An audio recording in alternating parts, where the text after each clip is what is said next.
Hi, I'm Patrick Vaughn, the Unlikely Preacher, and this is the Unlikely Minute. Are you getting ready for Christmas? Just the other night, my family and I made peanut butter cups, and they are delicious. Have you sent out any cards? Have you purchased any gifts? Have you bought the turkey? Have you trimmed the tree? Have you been singing Away in the Manger or Jingle Bells as you drive from place to place? Christmas can be a wonderful time of year. It can fill our hearts with joy and hope and anticipation and expectation.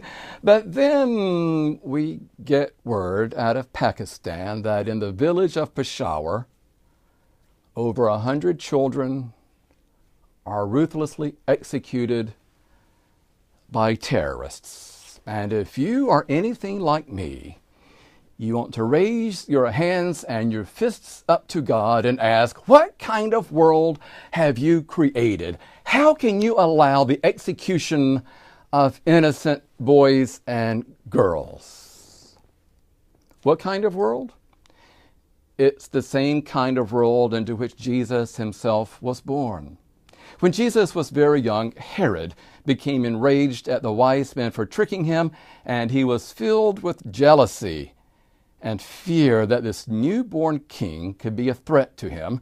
And so he ordered the execution of all the children in and around Bethlehem who were 2 years old and younger. It was heinous. It was vile. It was unspeakable. That is the kind of world we actually live in.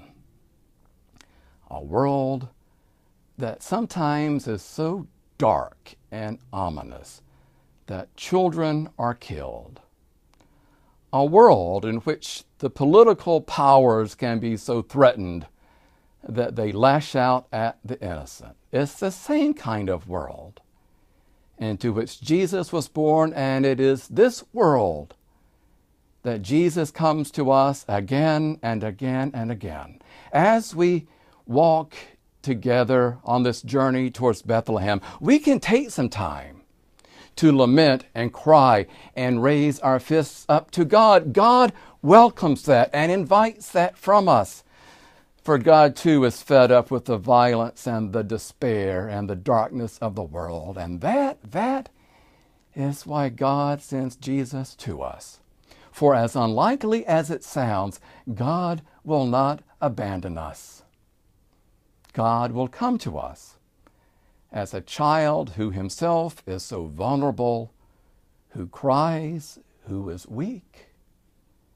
And in that manger we behold a God who will never let us go, but comes to our world again and again to make everything right, to bring justice, to wipe away our tears, and to love us throughout eternity. That sounds unlikely, but it's good news. Even in a week, and especially in a week that is so dark. I'm Patrick Vaughn, the Unlikely Preacher, and this is the Unlikely Minute.